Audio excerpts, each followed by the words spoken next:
a norma, a realidade urbanística. Entón, se collen 1.173 metros cuadrados de equipamento en frente da estación de autobús detrás da Marquesiña e se colocan onde está hoxe o local de A Xanela. Incluso se gana algo máis de equipamento porque pasamos a 1.762 metros cuadrados. Entón, unha vez máis, trátase de adaptar a norma urbanística á realidade existente.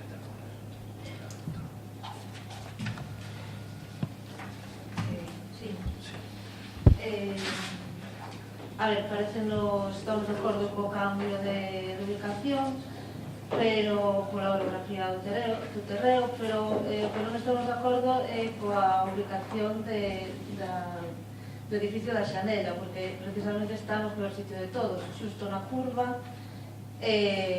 non ten un aparcamento para os vehículos, non ten un aparcamento para a furgoneta que leva as usuarias, non ten unha zona coberta onde baixarse cando chove, está moi mal situada. Precisamente chama a atención con os esforzos que estamos facendo en adaptabilidade por este concello, que precisamente os usuarios que máis o precisan sean os que peor teñen ou non teñen directamente. Aparte de isto, tamén se indica no informe da secretaria un punto interesante que di que efectivamente a titularidade dos terreos de Endesa. Ainda non se, fixose a cesión dos terreos xa, porque entón non sería, como acabas de dicir, un reserva de equipamento do concello, que entendemos que tedes reserva de equipamento do concello, pero se non tedes a titularidade dos terreos, non sabemos como se vai gestionar eso. Sí, os terreos do Canal 4 no seu día Endesa os puxo a disposición do Concello para facer os equipamentos necesarios. Che podo recordar uns cuantos, pero temos unhas pistas de tenis, unhas pistas de pádel, moitas instalacións públicas municipais neses mesmos terreos, e hasta o día de hoxe que eu sepa non houve ningún tipo de problema.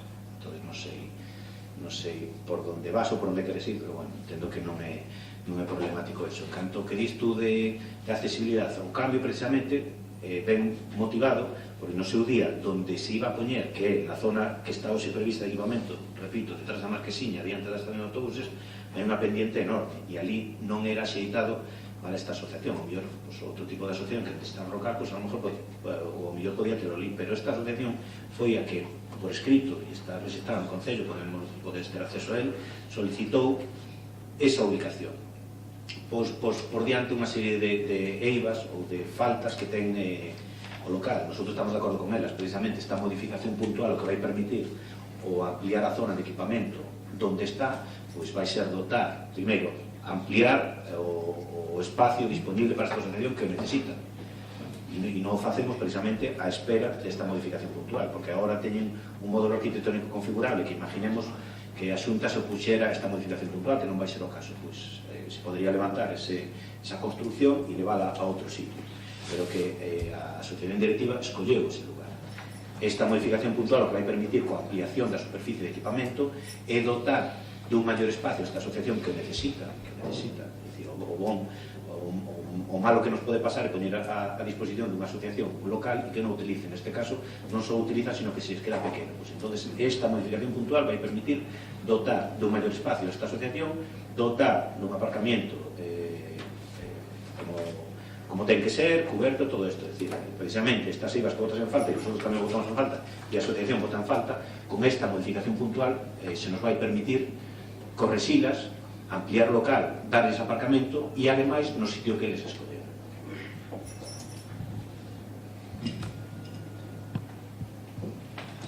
Procedemos á votación. Sí, bueno, nos imos a votar a favor desta modificación de normas, pero si queremos deixar claro que neste caso sí que xa non falamos dunha regularización, estamos falando de legalizar unha situación que era irregular hasta este momento, é dicir, o local estaba instalado ou está instalado nunha zona na que non podería estar, co cal, bueno, pois, legalizar algo que é regular. E despois, se queremos tamén deixar constancia de que no informe xurídico da Secretaría Municipal, bueno, pois, e que efectivamente hai un informe favorable, pero que hai que corrixir unha serie de puntos dentro do que sería a modificación puntual, onde que afecta as superficies destinadas e sobre todo o tema de edificabilidade que non queda concretado no informe. Entón, bueno, sí que nos gustaría que quedase claro cal é a edificabilidade que se pode ter en esta nova modificación de normas. Sí, o que ves a decir, tens que regularizar. Para min é adaptar unha vez máis a norma á realidade, é o mismo que o da Avenida da Habana. Se eu teño un solar que é única e exclusivamente para edificar, o Concello no seu día que non fixo a adquisición renunciou ao valor do terreno directamente. Se un solar non podes edificar en ele, canto vale?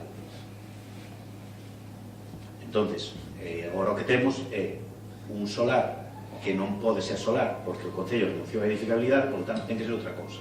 Os veciños piden esa cousa, en este caso un aparcamento de superficie, e é o que se fai. Neste caso, non temos unha construcción fixa permanente. Temos, no caso do Canal 4, temos un módulo arquitectónico configurable que ven panelado e é desmontable. É dicir, nosotros non fixemos unha construcción fixa permanente ali.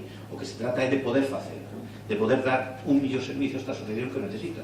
Que se les fixo o espacio pequeno, vamos a ampliar o local e vamos a dar todos os tres servicios que botaban falta a María. Además é verdade, pero para eso necesitamos axeitar a norma ou cambiar un equipamento, que neste caso non é máis que trasladar un equipamento onde hoxe non é útil a un sitio onde é útil e é útil a unha asociación que o necesita. Entonces, temos que levar adiante esta modificación para poder darles este espacio que necesitan e estes servicios que necesitan. Non hai máis alá. Tamén quisiera recordar que na mesma parcela, no mesmo emplazamento, hubo ata o ano 2007 un parque infantil instalado polo propio Concello nos novos terrenos. Procedemos a votación. Votos a favor?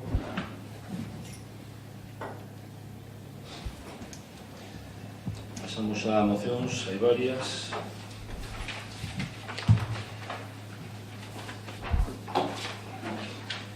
Primeira, do BNG, moción para instar a Xunta de Galicia a dotación de comedores escolares no Concello das Pontes. Sí, bueno, vou ler a moción. A demanda do Servicio de Comedor Escolar no Concello das Pontes por parte das familias e a inoperancia da Xunta de Galicia para dar resposta a esta demanda fixo que as zampas dos centros da vila onde se imparte ensino obrigatorio e educación infantil estén a xestionar dito servicio. O Servicio de Comedor Escolar é un servicio educativo que debe ir vinculado a garantía dun ensino obrigatorio fundamentado en principios de igualdade e solidariedade. O Servicio de Comedor Escolar ten que ter como finalidade a formación do alumnado na adquisición de hábitos alimentarios saudables mediante o coñecemento da importancia que ten unha alimentación saudable e equilibrada no correcto desenvolvemento da persoa. Ademais destes obxectivos, os comedores escolares están a cumprir con outras funcións que, aínda que non son funcións propias do servicio, son de grande importancia, tanto para as familias como para o propio sistema educativo. Así, o comedor escolar convértese nun verdadeiro mecanismo de compensación social, permitindo equilibrar as desigualdades que, por razóns alleas ao sistema educativo, aínda padecen moitas alumnas do noso país. O comedor escolar tamén está a posibilitar a conciliación da vida familiar e laboral de moitas familias con fillas en idade escolar que, por mor da evolución social e por falta dunha legislación laboral axeitada, que é nese espazo onde realmente se debe regular a conciliación da vida laboral e familiar, non son obrigadas a utilización deste servicio educativo.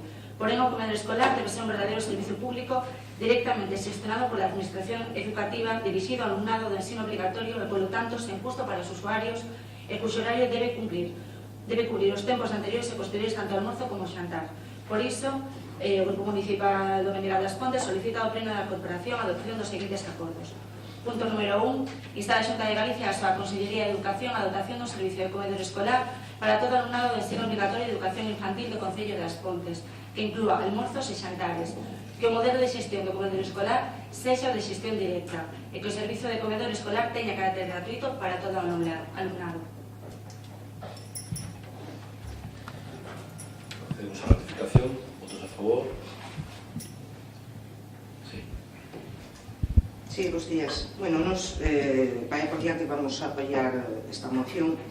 Entre outras cosas, sabedes que dentro do Concello se está apoiando e axudando precisamente as AMPAs para que se desarrollen os almorzos saudables. Entendemos que é unha demanda que hai na calle que efectivamente, como di o BNG na súa moción, axuda tamén a conciliar a vida familiar e laboral. E por outro lado, non podería ser de outra maneira, non creemos que un servicio que debe de ofertarse, que debe de ser gratuito, que axudaría neste caso a moitos nenos e a moitas familias, e polo tanto creemos que efectivamente a Consellería ten que facerse cargo e dotar dese servicio de comedor non só para os xantares, senón tamén para os almorzos. Así que a noso voto vai a ser favorable a esta moción.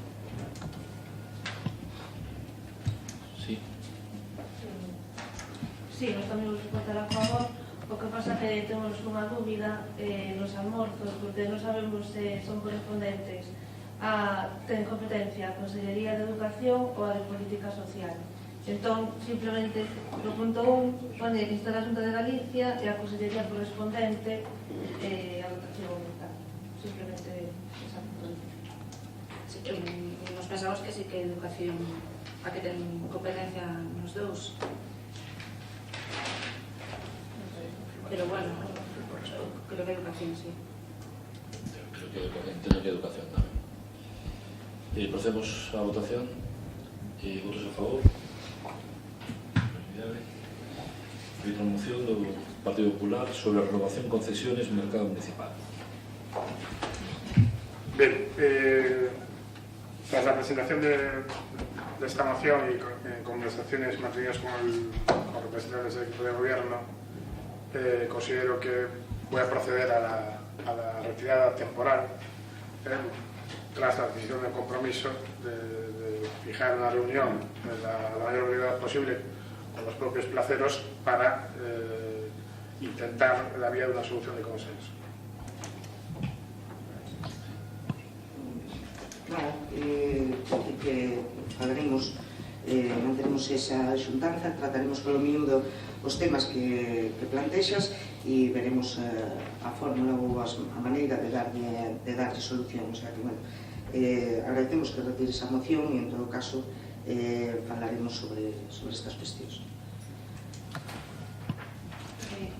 Nos sí, queríamos decir unha cosa respecto da moción do PP, que si nos gustaría que se nos convocase, que se llama unha xunta de portavoces ou unha comisión informativa para saber que servicios están nestes momentos sen contrato no Concello, bueno, pues entre todos ver cal é a viabilidade de comenzar paulatinamente as contratacións de servicios que están sen él. A contratación efectivamente de servicios que están pendientes, está dado orden aos servicios de contratación para ir sacando todos os contratos. É certo que en algún caso pois van máis demorados uns que outros, pero en calquer caso estáse procedendo á elaboración de todos os contratos que hai pendientes, de todos os procesos que están pendientes. E respecto si te refires a esta xuntanza en concreto, que falamos que íbamos a manter respecto ao mercado municipal, pois non hai ningún problema e tamén se vos avisará cando se manteña esa xuntanza. En calquer caso, agradecer ao Partido Popular que se preocupe polo estado do mercado, porque entendo que é para nós unha referencia a nivel comercial nesta vila. A mostra está que co apoio ademais da Xunta de Galicia e da Diputación pois levamos cambiado bastante a estética do propio mercado, a dinámica do propio mercado, e entendemos que bueno, pois a moción vai na dirección que nosotros pretendemos de pois, todavía impulsar máis os espazos que ali hai, tanto na planta baixa como na planta alta, que era unha zona pois, que estaba vacía, estaba en desuso, e que coas inversións ali acometidas se están facendo usos desde a propia Asociación de Empresarios e Comerciantes das Pontes, que ten ali a súa sede, como pois, o propio Concello en distintas ocasións a través do ano, pois, como apoio, espacio de apoio pois, para a Feira de Fungos, para a Feira do Grelo e diversas cuestións que desde o Departamento de Cultura e de Promoción Económica se levan a cabo. Tamén está en elaboración o prego referido ao espazo, a ese espazo, porque entendemos que é un espazo que seguramente hai demanda, dado tendo en conta pois, as persoas que se achegan a nos para preguntar as posibilidades de uso do mesmo. Por tanto, en calquer caso, agradecer a retirada e agradecer tamén pois, que nos preocupemos todos dese espazo. Procedemos á votación. Perdón. Procedemos á seguinte moción presentada por Xuntos Correspontes relativa á defensa da autonomía municipal e da posibilidade de remunicipalizar servizos públicos. Bueno, la rodilla, a exposición de motivos. Tal e como afirmou a Federación Española de Municipios e Provincias na súa resolución do 6 de abril, as administracións locais son as únicas administracións públicas que cumpren cos obxectivos de estabilidade e de reducción do déficit público. No exercicio de 2016, o conxunto das corporacións locais xerou un superávit do 0,64 do PIB. Porén, no proxecto de lei de Orzamentos Xerais do Estado para este exercicio, aínda continúan as restriccións para que se invistan estes fondos e para que contrate un persoal co cal prestar máis e mellores servizos públicos. Por se foran poucas as trabas que aquí coñecemos ben, o proxecto de lei de Orzamentos Xerais do Estado para o ano 2017, presentado o pasado 4 de abril, contén unha nova ameaza para este e para outros moitos concellos. Ademais de outras cuestións que afectan ao conxunto de municipios de Galicia, como a caída global de investimento, o proxecto inclúe unha disposición adicional, a número 27, titulada Limitacións e incorporación de persoal laboral ao sector público. Esta disposición nega a posibilidade de incorporar como empregados públicos ás persoas traballadoras en empresas contratistas de obras ou servicios públicos, no caso de que os contratos se extingan polo seu cumprimento, por resolución, incluído o rescate, ou se adopta o secuestro ou intervención do servicio.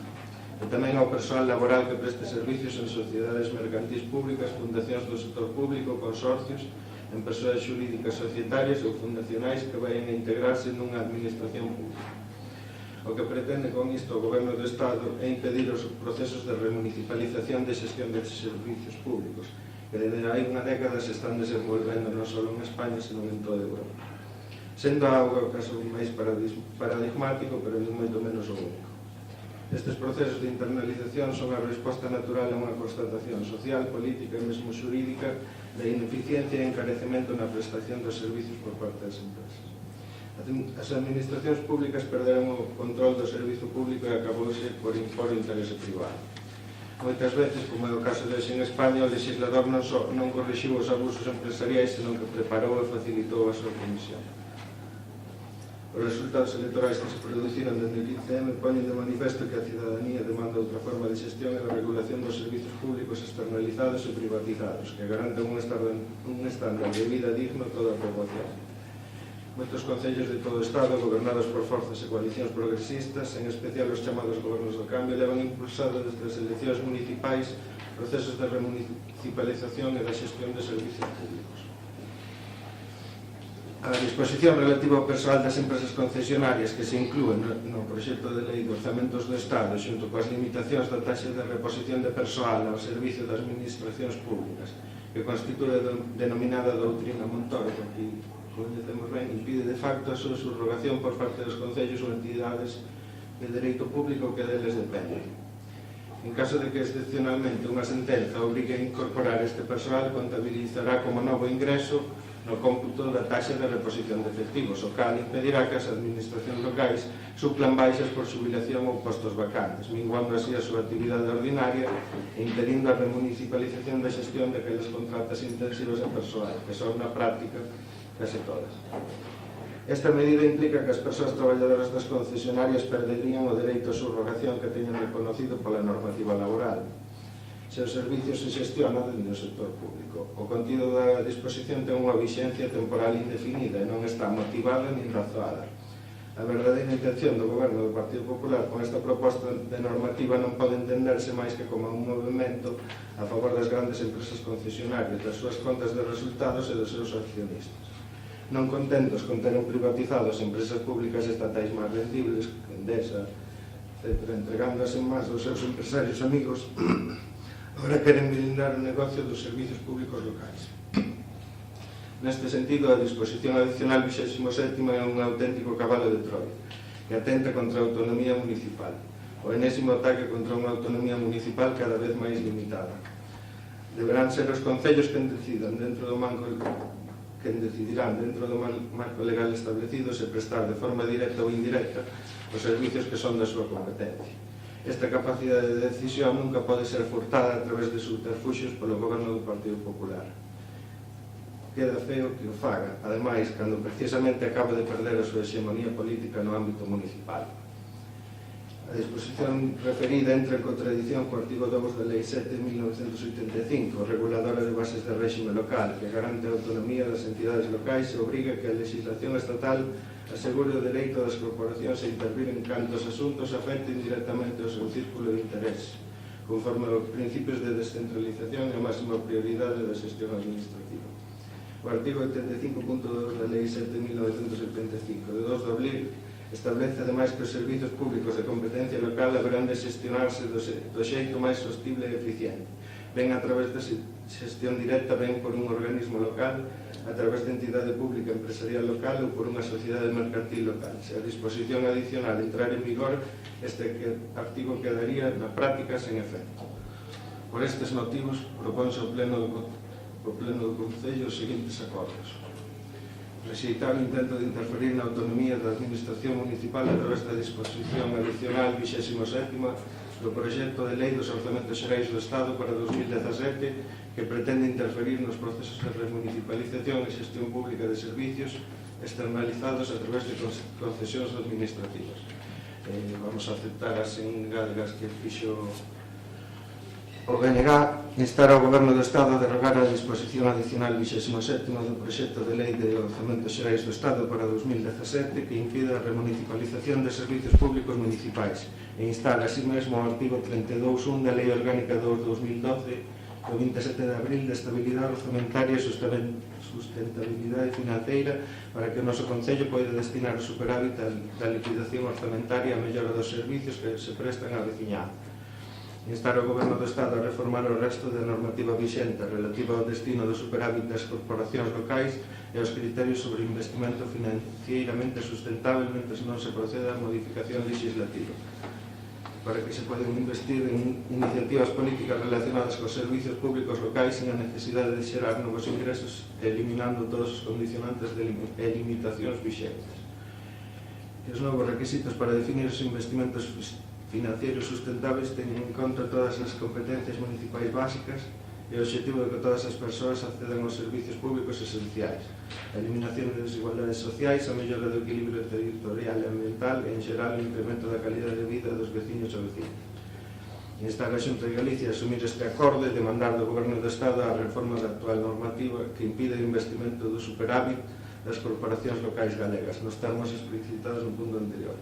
E tamén a derrogar a disposición adicional 27ª do proxecto de Lei de Orzamentos Xerais do Estado para 2017 que impide a remunicipalización de servicios públicos municipais. Trasladar este acordo ao Presidente do Goberno, ao Presidente da Xunta de Galicia, grupos parlamentarios, a FEGAM e a FEM para que se tramite a modificación da lei e a introducir as modificacións legislativas necesarias na tramitación dos Orzamentos Xerais do Estado para 2017. Hacemos a ratificación, moción, por favor. Sí. Sí, bueno, está resultando un pleno un pouco peculiar. Parece que hoxe estamos máis de acordo habitual, o cal é gratificante. Cántame que, bueno, eu levo ando menos desde 2012, ano tras ano, denunciando neste salón de plenos os secuestros da autonomía local por parte do Goberno do Estado, algo que é palmario, palpable e así.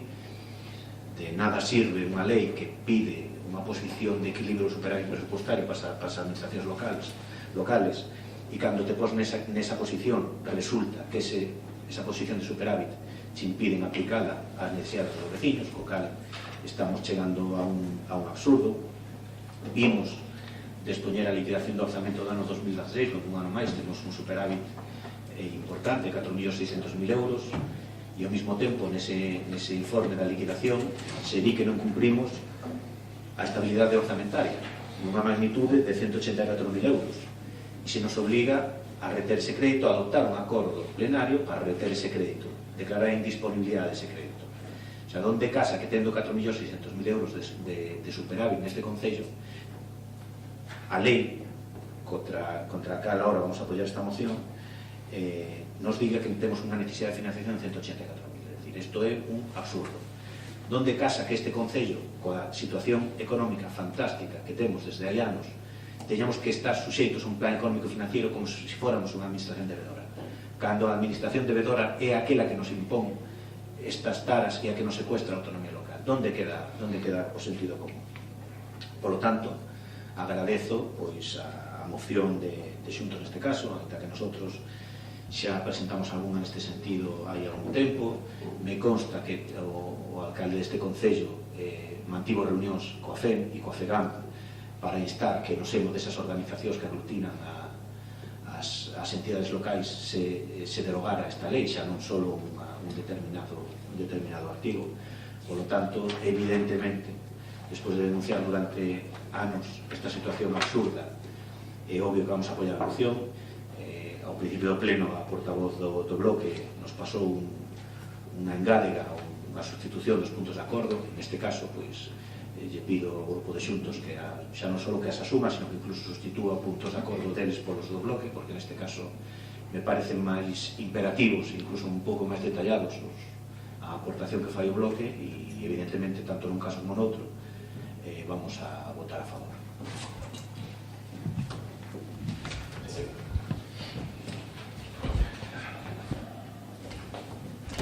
Bueno, vamos a ver. Respecto a esta moción,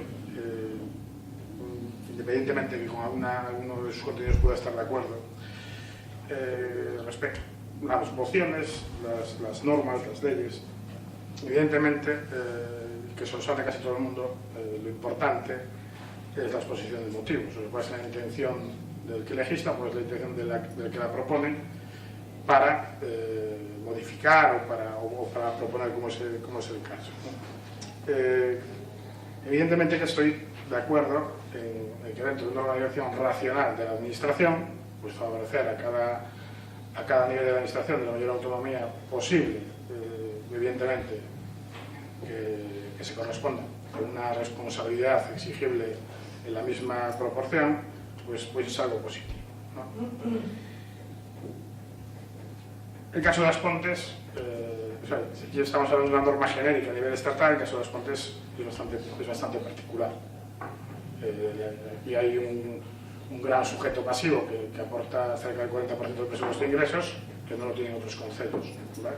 Eso significa que aquí tengamos una posición más desahogada que la mayoría de ayuntamientos de España. Por otro lado, vuelvo a repetir, cuando se realiza un presupuesto, que es un documento que manifiesta el plan político que tengo, el proyecto político que tengo para un concello, para todo aquello que esté gestionando, evidentemente se tiene que hacer con el objetivo de ajustarlo a la realidad. Entonces, cuando nosotros continuamente estamos presentando superávits, continuamente estamos presentando excesos y remanentes de tesorería, solo puede haber dos explicaciones. Primero, que no tenemos proyecto, ¿vale? Por eso estamos presupuestando mal y nos sobra dinero todos los años, y evidentemente que no se hacen bien las cosas, ¿vale? Me podrás decir que evidentemente el superávit es mucho mejor que un déficit, ¿vale? Pero cuando yo presupuesto debo tender o irme al resultado cero, que es el mejor. El mejor porque es el que estoy dando mayor fiabilidad a quien depende de ese presupuesto o a quien lo analiza para tomar sus decisiones. Y si no tenemos proyecto, pues oye, al igual que acabamos de derogar la plusvalía, pues mejoremos la fiscalidad, reduzcamos la presión fiscal en este concello, que tú piensas que es baja, yo pienso que es alta, es una cuestión de percepción, pero independientemente de eso, con la situación del concello que tú pones de manifiesto, creo que incluso se puede mejorar. Volviendo a lo que es la exposición de motivos de esta moción, y como vuelvo a decir, creyendo que la autonomía de la administración en cada nivel y de acuerdo con la exigencia que se corresponde de responsabilidad es buena, hay varias cosas de la exposición de motivos que no me gustan. Por un lado, se está atacando una norma que evidentemente pues en los Pontes no debería ser de aplicación, por ejemplo, pero después se esconden argumentos como la remunicipalización de servicios, es decir, lo que se esconde es una intención de volver a intervenir en la economía, es decir, que deje de gestionar el mercado para que pase a gestionar el político, y eso, evidentemente, en nuestra historia, como en la historia de múltiples economías, ha supuesto riesgos, evidentemente ha supuesto ineficiencias generalmente, y que todas las ha pagado el contribuyente, aparte de limitar el funcionamiento de los mercados y la libre competencia. Bien es cierto que la propiedad no debería tener influencia, en principio, sobre la eficiencia, siempre y cuando se regule correctamente, pero no es el caso de España. Con lo cual, ante el fallo del mercado,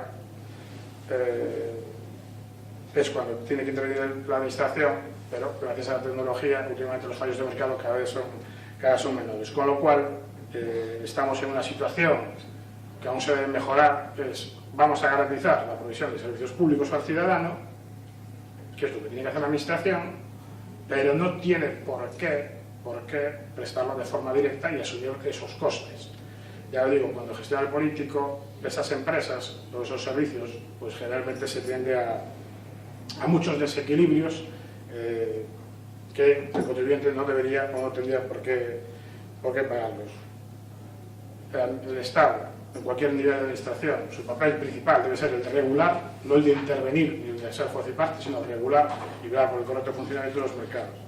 Y después, respecto a lo que dice Xuntos sobre lo que se dijo en las elecciones, el ciudadano que dijo en las elecciones de 2015, bueno, pues dijo algo en 2016 y por 2 veces, o sea, y eso, el pensar que la opinión del ciudadano es algo estático que se quedó parado en 2015 es bastante falto a la realidad, sobre todo si nos vamos a ver las valoraciones que se están haciendo ahora de las gestiones que se llevan a cabo, por ejemplo, en Coruña, Ferrol o Santiago. Con lo cual, vuelvo a repetir, independientemente de que con un aspecto pueda estar de acuerdo, voy a votar en contra porque la exposición de motivos está escondiendo otra serie de cosas.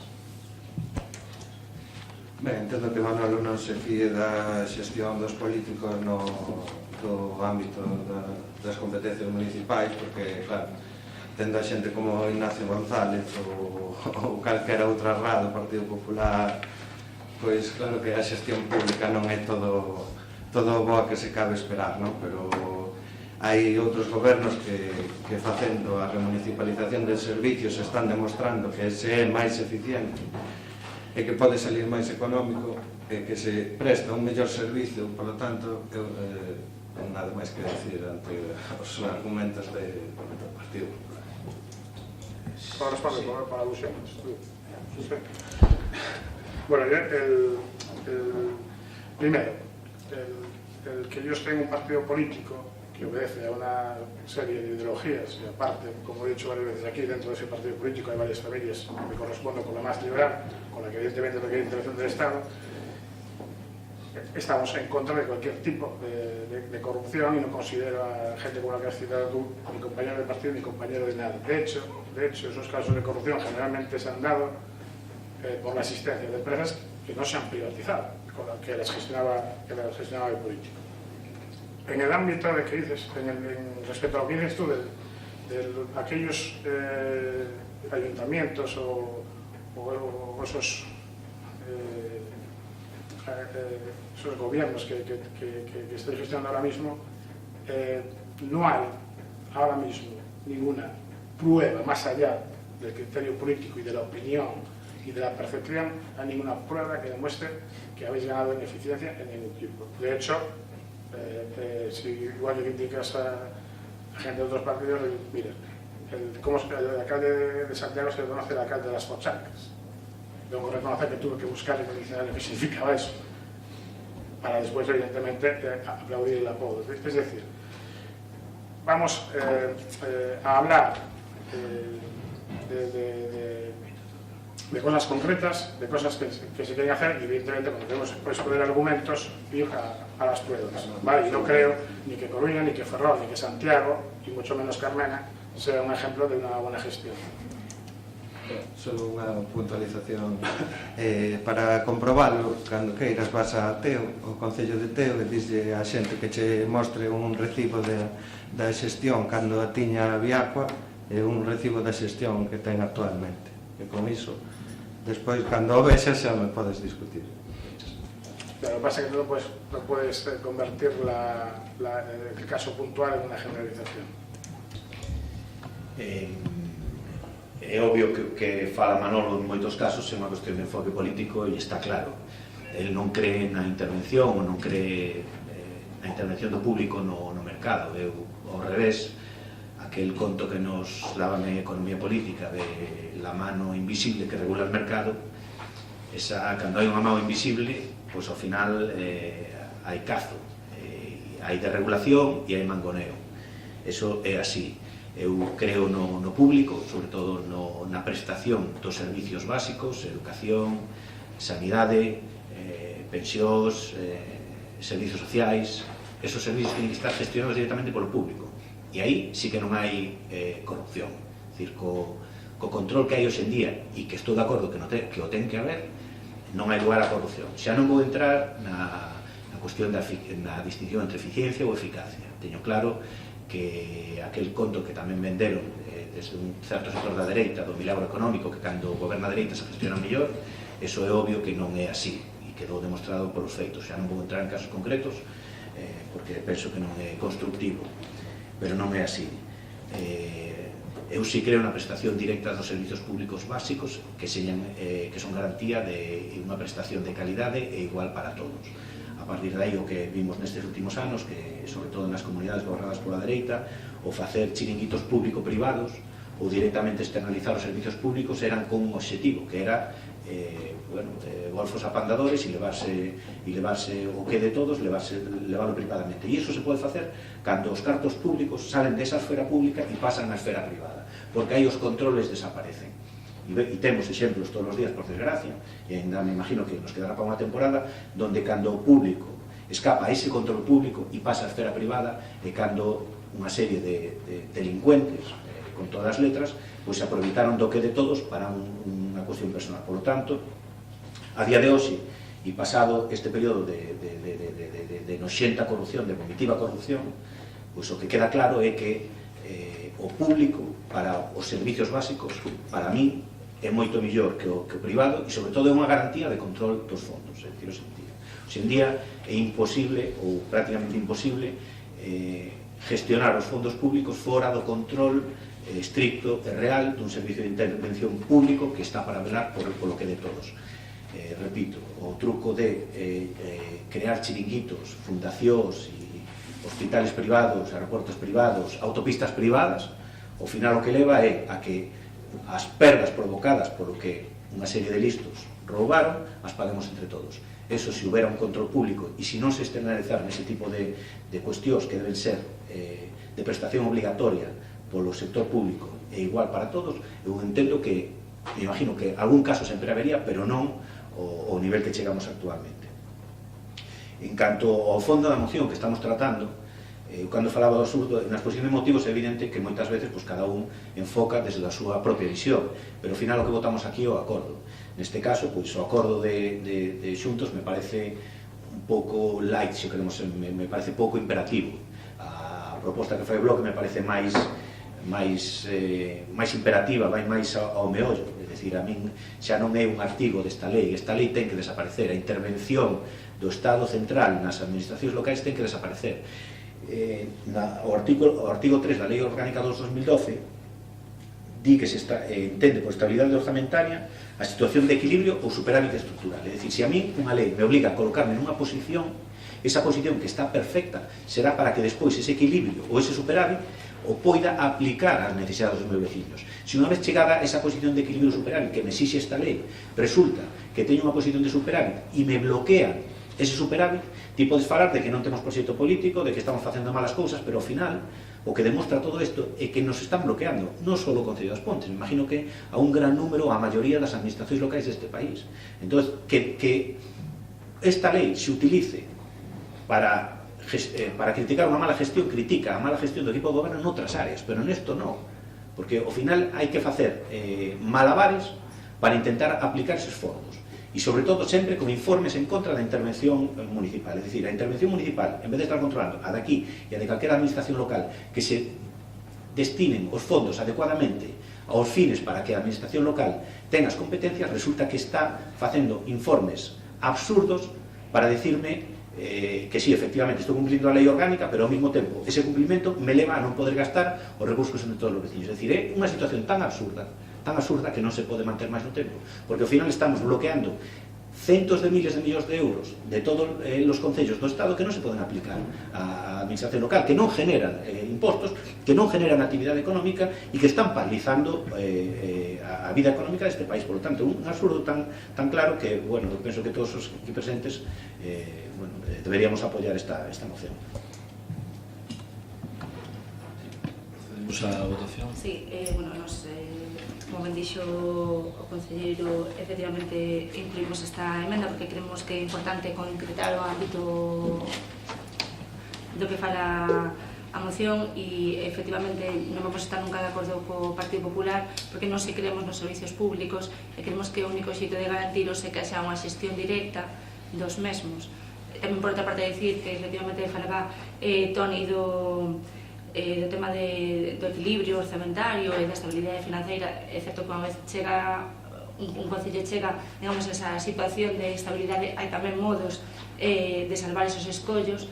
En retiradas ocasións este grupo municipal do BNG ten feito propostas ao goberno local para, por exemplo, realizar contratacións, etc. Entón, bueno, simplemente comentar isto, non máis. Procedemos a votación, entonces, da moción. Votos a favor? Que se casen gádegas. Sí, sí. Vale. Votos a favor? En contra?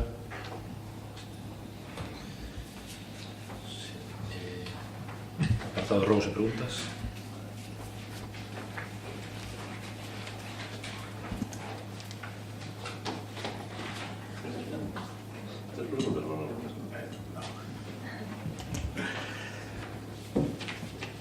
Bien, por beneficiar la celeridad de la celebración del pleno, más que preguntas las voy a convertir todas en ruegos y bueno, si alguna está solucionada, perfecto, y si no, pues que se procede, ¿no? El primer ruego tiene que ver con el pabellón municipal y es la solicitud, si no se ha hecho, de la solución de las goteras que se han detectado en los últimos tiempos y también de la reparación de la alambrada y la mejora del estado de la pista anexa al pabellón, la pista exterior. Sí, tiene unas zonas de alambrada que están... decía, está desprendido y es peligroso incluso para los niños. El segundo ruego tiene que ver con... No pabellón municipal, efectivamente, a ver, temos un problema complexo, é dicir, o pabellón ten dous defectos principais. Un son as goteiras, que a pesar de haber feito traballos desde cambiar todo que a tornillería e poñer tornillería nova ata, lóxicamente, os labores de mantenimiento habitual de limpeza de canalóns, siga habendo problemas de goteiras concentradas en algún sitio. O tema de condensación que tamén se daba está bastante resolto pola implementación dos grandes ventiladores que hai nos laterales das fachadas e por tanto en breve, eu espero que ao longo de antes de un mes máis ou menos traigamos a pleno unha reforma importante que supoña a sustitución da coberta do pabellón. Creo que non vai haber outra solución, é unha solución costosa, pero non vai haber outra solución polo que se ve e lóxicamente é un tema que hai que resolver. Bien, el segundo ruego tiene que ver con la fraga de Doña Rita y es un ruego triple. Por un lado, el arreglo de la barandilla del paseo que lleva desde esa fraga hasta el embalse de la Ribeira. Por otro, completar y mejorar el mantenimiento de la dotación de mobiliario público que tiene esa zona, y al mismo tiempo la intervención que sea necesaria para mitigar la presencia de uva procesionaria. A procesionaria xa está reparado, veo unha empresa especialista de Coruña e xa temos os 16 pinos que temos, xa están aplicada a solución. Respecto ao mobiliario da fraga, está encargado a revisión primeiro do que é aproveitable, hai algúns bancos que son aproveitables, todos están seguramente necesitados unha aplicación de barniz ou pintura, algún está roto e por tanto hai que sustituílo, bueno, está encargado ese trabajo. Vale, otro luego es, si no se está haciendo, que se inicie el análisis o el estudio de la conveniencia de que Asponte se una al plan de viviendas vacías de la Xunta de Galicia, tal como propone la FEGAM. Sí. Otro luego es que se fortalezca el control del aparcamiento en las zonas reservadas a personas con discapacidad en este concello, que se controle el aparcamiento en las zonas cercanas a cruces y en las zonas amarillas, y también el aparcamiento en zonas no destinadas para ese uso que se producen en algunas zonas con alta densidad de población, como pueden ser los poblados. En este caso estoy hablando de alguna incidencia que ha ocurrido en el poblado del Barrillo. Y después unas preguntas breves son, por un lado, una vez que ya está en trámite el presupuesto 2017, sabemos o estimamos o prevemos cuándo se van a convocar las subvenciones a las asociaciones.